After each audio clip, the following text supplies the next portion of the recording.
Hi! In front of me is tablet Navitel T787 and today I would like to show you how you can add audio or video files to text message. First of all, open the Messages app and select one of your chats.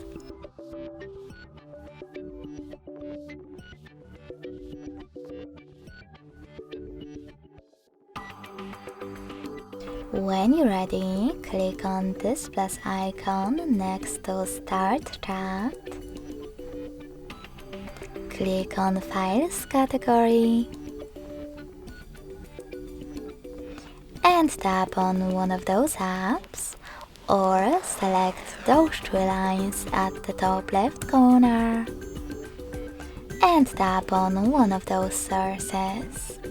You can also just tap on Audio and Videos filter at the top. When you're ready, just hold your file that you wish to add